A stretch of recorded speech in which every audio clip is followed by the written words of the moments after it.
Czar here with Five Realty, the founder and CEO. And today I am here with our broker of record and founder of Five Realty in Ohio, Kris Shannon. So Kris, welcome. Thank you. What made you get into real estate? And then, you had your own company. Why in the world would you have shut that down to join Five? When we moved to Columbus in 2010, we had just bought a house 6 months before in Erie, Pennsylvania. At that point, I was running a ServPro franchise, fire and water restoration company.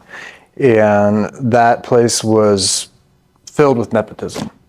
Grew their sales from 1.7 to 2.5 million in 1 year. And came in one day, they didn't like that I saw that told them their son was doing drugs on a job. Mm-hmm. So they tried to tell me, we're not paying you your bonuses, you're not doing what you need to. It was my mom's birthday, June 8th, 2010. I'll forever remember it because it was her birthday.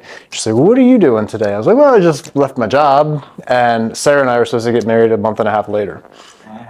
And through all that, Sarah believed everything, did not give me crap, anything like that. We moved to Columbus. I started investing. So that summer I scalped tickets online, Taylor Swift tickets, St. Louis Cardinal tickets. Somehow I was making like $3,000 a month doing it, just picking the right things. But I did that until I landed a job down in Columbus, moved down to Columbus, started buying houses down there. And my dad called me one day. He said, why don't you get your real estate license? Well, I don't have the money for that. All of our money. We bought the house in PA. A year later, we bought our first house in Columbus, and we bought our first investment property there 5 days later. I wish we would have saved it because we talked about it then.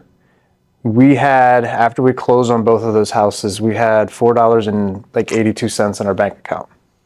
It was always a calculated risk. It was intentional because I knew we were both getting paychecks in a couple days. But when you take everything that you have, buy two houses, one that you have to rehab, and put $30,000 in as quickly as you can, and you have $4.82 in your bank account, what are you doing? So my dad called me and said, why don't you do this? I said, well, I don't have the money. He's like, I'll give you the money. How much do you need? I think you should go do it. You're investing anyway. Why don't you get your license? And that's really how it started. I know I started saying yesterday, I made my dad take me to my first investment seminar since when I was 17. Okay. So that was the first time. My uncle was a mortgage banker. So I think I was always kind of interested. I was telling somebody yesterday, I get the entrepreneurial side, I think, from seeing him do that, but then big thing from my grandpa. My grandpa lived in Chambersburg, Pennsylvania, not too far from Harrisburg. He had his own Texaco station. He had his own mechanic shop in the Texaco station. He had his own little farm. So we would go there for the summer, and I'd go to his garage with him. Then we'd come home. We'd go feed the animals at the farm. Then we'd go to the auction and go buy new animals. It was just seeing him just continually just put his head down and work and work and work. And then my grandma gave him crap all the time, but she was super supportive. So just seeing that relationship, I think that's kind of what framed everything.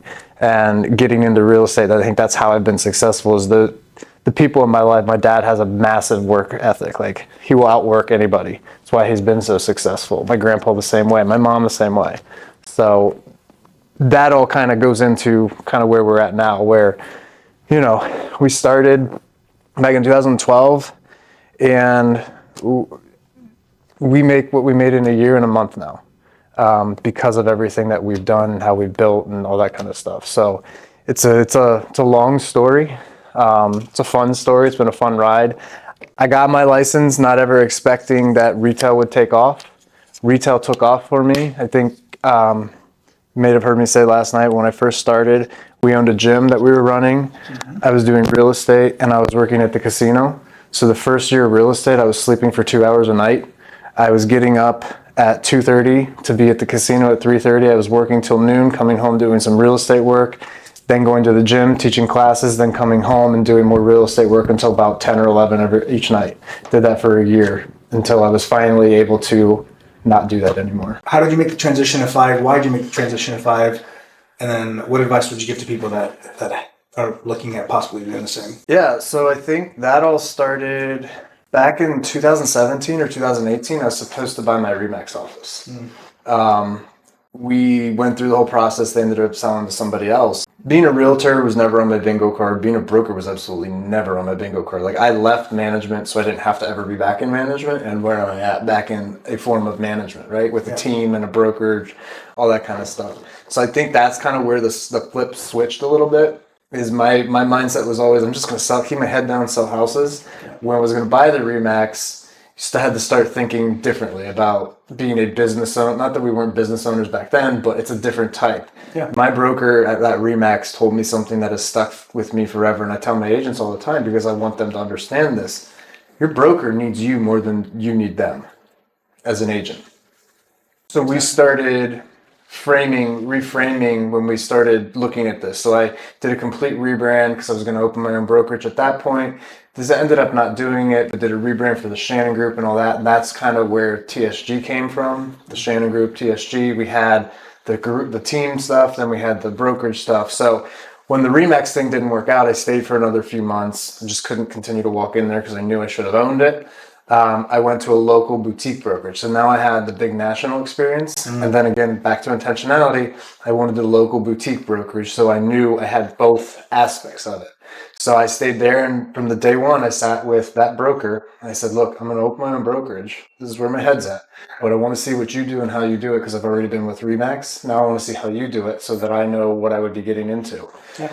So he talked me out of it probably 3 or 4 times and finally was like, look, I got to do this. This is, whether it's successful or not, it's just something I have to check off my list. Yeah. So we opened TSG Realtors in February of 2022 and it was great. Enjoyed it. My wife worked alongside of me in there for a while. But at the end of the day, just something was missing. It got lonely. We're there. I looked up one day and to make ends meet, not to make ends meet, but to put anything in my bank account, we had to pull in $35,000 a month. So I started kind of looking at different things and it was wearing on me. I actually had a friend from the gym pull me aside one day. She's a client of mine, a really good friend. She's like, are you okay? And this is, I won't say this is out of character because it's not. That wouldn't be fair. It's just not something that I would have necessarily thought she would do. So for her to come to me and see that and say that to me, like I had a lot of really great people around me, not just here at 5, but just in general. Yeah. So it made me think a little bit more like, what is wrong with me? So it made me kind of self-reflect. And that's kind of when I started looking around, like, what do I want to do next? And I remember you guys doing your thing in Vegas. I remember going back to when we were in the coaching program and we were sitting next to each other in California, seeing Brian, seeing Jessica, seeing some of the other people here that I knew of, maybe didn't know as well as I knew those two, and just understanding, like, I want to align with those types of people.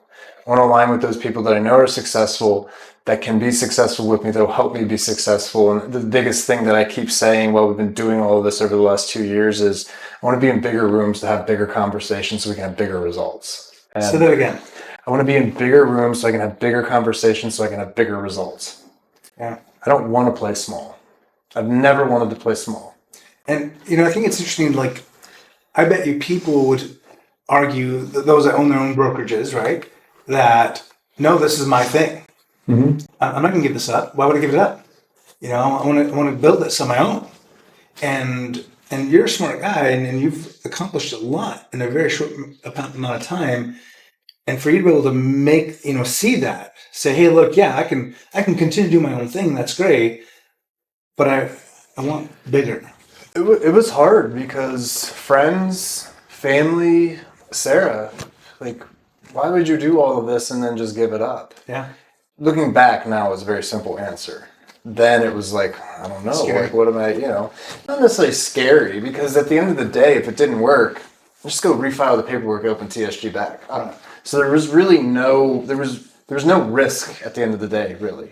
This either worked how I thought it was going to work, or it didn't, and I go back to TSG or I go somewhere else.